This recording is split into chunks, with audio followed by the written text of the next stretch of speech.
And I'm back. So, hello everyone, this is BioPhoenix here, and today, it looks like I just got back at the perfect time. Yep, it's the good old spooky time of year where I like to talk about a bunch of horror-related games. And the one I happen to pick for my comeback happens to be a PS1 game, of course, and that happens to be The Note. So the game was developed by NK System and was published by Sunsoft, and it was only released in Japan and Europe. We never got this one in North America. And it came out in the year 1997 for Japan and many European countries. So meaning that yes, the game is in English. And as you can take a guess, yes, it's a survival horror. So as always, let's talk about the story first.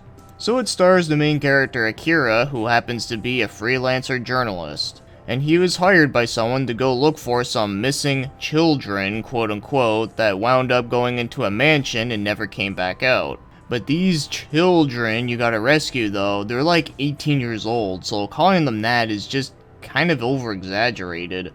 But whatever, the point is that you gotta rescue some people that got lost within a mansion and never came back out. And Akira happens to bring his assistant over named Angela.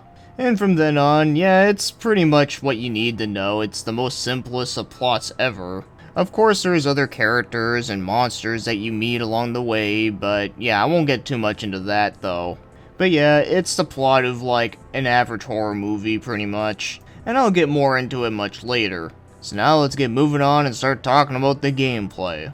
So the game is in first person view, and you just got to explore around, look out for some monsters, look for some items, solve some puzzles, you know, the usual. But there is a few unique things that this game does though. So whenever you leave the mansion, it takes you back to the town where you get to restock up on items, and you can also sell items that are dropped by enemies. You can rest in the hotel, and you can save your game. And probably one of the most interesting features that this game has is that it actually has a quick menu sort of system. So all the shoulder buttons are used for is to use items and actions really quickly, rather than just having to go through the menu every time. So in a way, this is actually very convenient for a game like this. And another unique thing is how your health is viewed. It's not a typical health bar, instead it's used with your field of vision. So because the game takes place in first person view, the more you get hit, the more your vision starts to close up. Now on paper, this does sound like a pretty interesting idea, but as much as I do like the concept of it though, unfortunately, it does make things kind of a pain in the ass when you're low on health in the game. Especially whenever you have Angela always nagging at you saying that your health is low. It's dangerous! Let's get out of here! And the other thing I have to mention is that this game does have a time limit, kinda sort of. Now let me explain. Okay, so pretty much, the entire game is timed, but it doesn't seem like you can get a game over from spending too much time on something. So whenever you rest in the game, you can pick how much time it takes up to rest, or you can also do the standby feature, which allows you to wait in the same spot rather than just waiting 10 minutes for an hour to go pass by in-game. Now, as for the reason why everything is timed is because there are certain cutscenes that can activate depending on the timing of it. For an example, when you have to bring a crystal to this one chick, she actually tells you to meet in the same room from the next day on the same time. So whether you make it on time or you're a little late, then the game will still progress. You're not going to get a game over if you're late. Instead, you'll just get a different cutscene. Which I do appreciate that, because in case anyone doesn't know, I really do not like forced time limits, so I'm at least glad that this is one of those games where you don't get game over for simply running out of time. What, did the mansion blow up or something? Although I can kinda see this game being pretty stressful though if you wanted to do a 100% playthrough of it, because I can tell you that this is one of those games that you definitely need a guide for. So yeah, for me personally, I actually don't hate the timing system in this game. And another interesting thing that this game has is that whenever you kill an enemy and it's in a dark room or something, they'll respawn, which kinda sucks, but here's what you can do is that if you light up the torches in the room after you killed the enemy, then you go back into the room, then they won't respawn. So in other words, it's like Minecraft. Alrighty, so now let's get moving on to the game's controls, and the controls in this one are definitely pretty damn dated. So you move around with the D-pad, select views your map, which by the way, the map system in this game is pretty useful I find, and start is your inventory. Triangle allows you to look up, X allows you to look down, yeah that's fucking weird, and then square and circle allow you to strafe left and right. And as I said about the 4 shoulder buttons, they allow you to use your quick options. So knowing all this, it definitely does take a lot of time to get used to. Now personally, what I would have done was allow the face buttons to be the assignment command, while the R1 and L1 for strafing, and then R2 and L2 for looking up and down. Yeah, looking up and down with R2 and L2 is a dated concept, but it was a very common thing for games back then, and I can get used to it just fine, but doing it with the face buttons though, was definitely very weird. But even after getting used to it though, do the controls at least feel good? Well, it's a bit on the slower side and pretty sluggish. But it's not totally unresponsive though, but if there is one complaint I do have with this game, is the game's combat. Yeah, this combat is just absolutely fucking terrible. So, okay, so pretty much you get a shotgun, but here's the thing though. Whenever you attack in this game, there's no crosshairs to tell like what you're aiming at, and not only that, but even when you do attack, there's no like animation at all. At least in the Kingsfield games, it was a lot easier to kill shit in. Sure, it was slow as shit as well, but at least you actually had a crosshair and it had an animation whenever you used your sword, but in this, you get nothing. So most of the time, I just avoid the enemies anyway. Besides, the only ones I fight are the ones that I know will drop items so I can sell them later, because one tip I can give is that most of the enemies at the mansion section at the very beginning, all those enemies will never drop anything for you to sell, so killing them is really just a waste of ammo.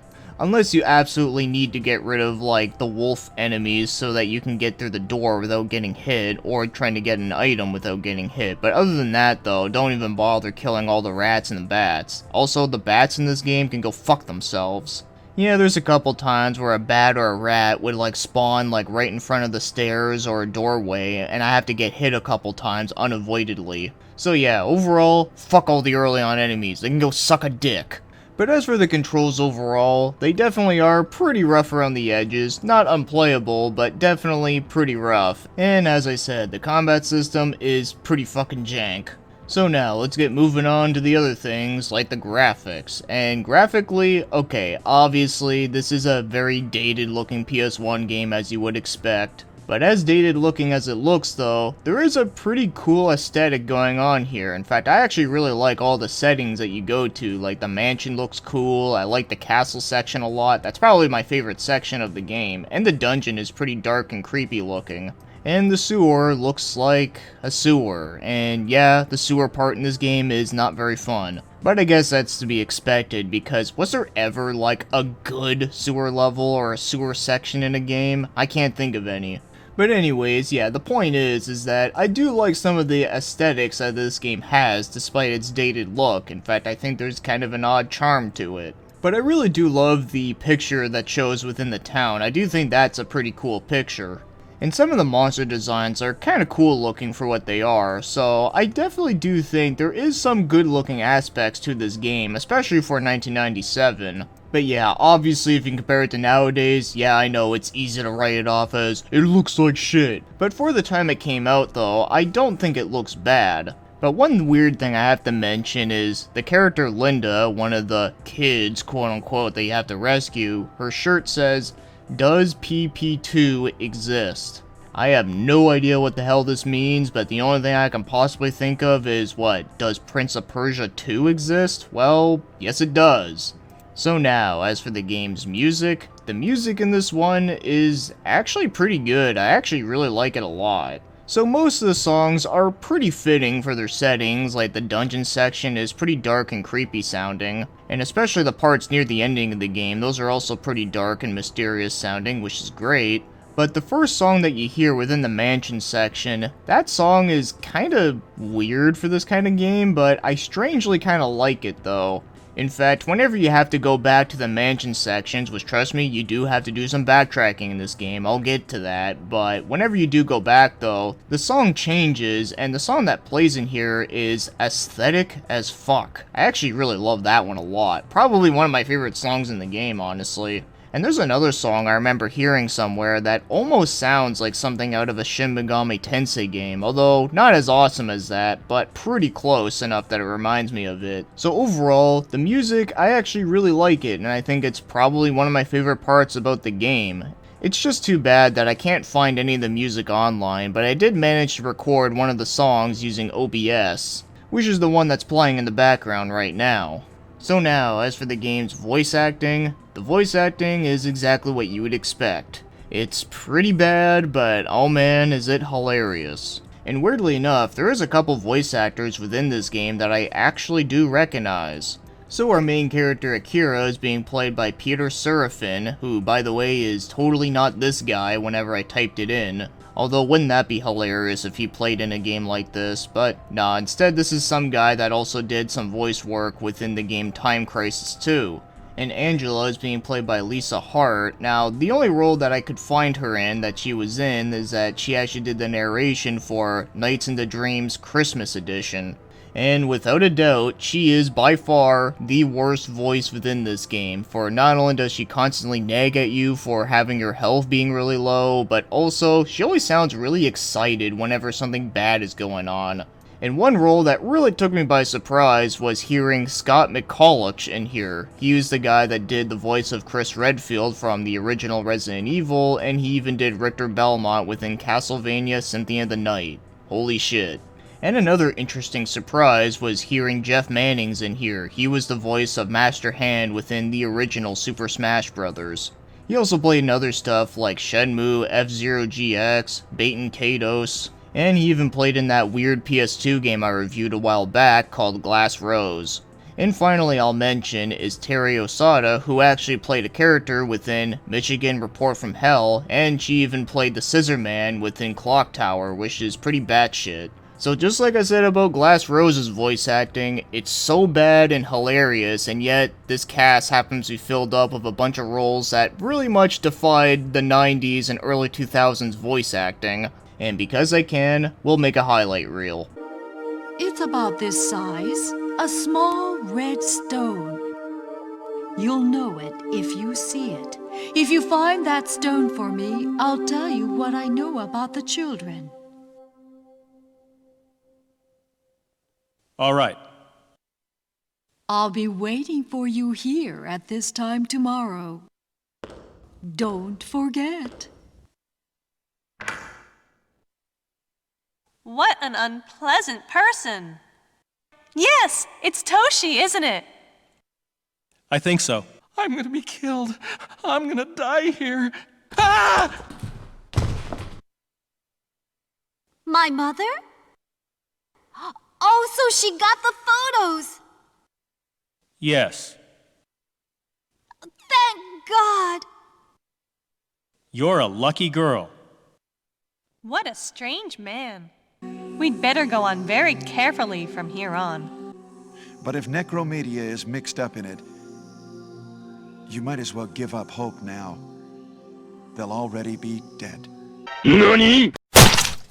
So now, if you want to go out and buy a copy of this game, so if you want to get the PAL region game, which is the only one that's in English, well, it's expensive as shit. The cheapest I've seen it for was $213, like, what the fuck? And there's not that many copies floating about on eBay, so I guess this game really is that rare. So now, as for my overall thoughts on The Note, is that I almost like it, but unfortunately, I just can't, because it's kinda crappy. So let's go over what I liked. Okay, so yeah, I like the game's graphics for the time it came out. I think it has some cool aesthetics. I like the music a lot, and also I do like some of the puzzles within the game. I thought some of them were kinda interesting. And I also do like some of the unique features that it has. But unfortunately, this game does have a lot of problems that I am not a fan of. So as for the quick command options that you get to assign to, now like I said, yes, I wish they were on the face buttons, but even when they were for the shoulder buttons, like, I can get used to it though, but I do have one problem with it though. My big problem with it is that it just seems like that there's just way too many options just to confirm something. I think they should have just left it at just being one. You know, just a simple action button like most games have. But in this one, you got open, close, check, push, pull, turn, erase. Like, you pretty much always have to have open, because if you don't have open, then you can't open a fucking door. And then you have to have check, because that allows you to pick up items and examine objects. But I feel like having like the others, like close, push, pull, turn, and erase, like that all could just be done with just a simple action button, but nope, instead we just had to make it complicated. And even if you happen to use an item within like the main menu, it can take a while, because I know sometimes you need to heal up in this game, and the healing items in this game are not really good. They don't heal you up by much, so you end up having to use a whole bunch of them at once. Well, every time you use one, you have to go through the menu and select it again, and you gotta do that over and over until you're good enough. So yes, having that as one of your shoulder buttons is useful so you don't have to go through that, but then again, you'd have to be replacing it with one of your more important features. So pretty much, you're still going to be going through the whole entire menu system anyway for trying to register which ones you want to assign. Now like I said, if open and check were like one simple action button, then this wouldn't be much of a problem, because then I would have more spaces freed up for more options. And one thing that really does make this game very slow is that every time you want to pick up an item or unlock a door, you have to turn on the light, because if you try and do it without it, then it'll just say, you can't see, it's too dark, when yet you can clearly see everything. I mean, I can understand if a room was like complete pitch black, but it's not. So then you have to painstakingly turn on all the lights, whether it be with torches or opening up windows, before you pick up any items on the ground. And like I briefly mentioned, this game does have a lot of backtracking, so there are going to be a lot of parts where you're going to be in the castle section, and you have to go all the way back to the mansion section, and that can take quite a while sometimes. Or if you're in that section and you have to go back to the town to restock, then yeah, that also takes a lot of time too. But one thing I can give him credit for is that, at least near the end of the game, you do get an item that allows you to teleport near the entrance, which is very good, because I can't imagine having to walk all the way from that end all the way to the beginning. It would take forever. But as I said, you don't get it until way later on, and there's a lot of parts before that where you have to go back and forth a lot. But I guess one positive thing I can say is that at least this game does not have long load times, because that would have sucked ass. And the final thing about this game that I really do not like, and I already mentioned it, was the shitty combat system. But as for the story itself, I mean, it's not great, but it's not terrible either. If anything, it's really just kinda generic. But with the cheesy voice acting going along with it, I guess you can say it is very much a B-movie type of game. And that's fine by me, because I really don't think every game needs to have a super serious story and also needs to be a mindfuck. But if you look at it as such, like I said, a B-movie, then it can be enjoyed for that. So as for recommendations, yeah, to most people, I would not recommend this game. I think a lot of people would hate on it, even more than I did. But if you're always curious about discovering new PS1 games, and especially horror-themed games, then it is interesting, and it does have its interesting aspects that I do like, but unfortunately, it just has a lot of very deep flaws that just annoyed the piss out of me. So I would only recommend it as an interesting curiosity, more so than actually trying to play it for it to being like an amazing experience. So meaning that it's not going to appeal to most people, and with the high fetching prices online for this game, if you want to own a physical copy of it to play it, then yeah, you're better off just emulating it if you want to play it. And trust me guys, I really tried hard to like this game, because I really did like a lot of aspects it had, but sadly, it was just not meant to be. But to be fair though, it's not the worst horror game I ever played. But it is for sure one of the weaker horror-themed games on the system.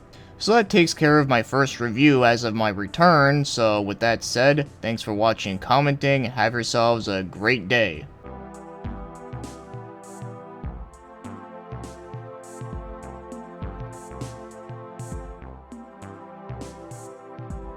We're stealing a news van. It's the perfect crime. How will they ever report it?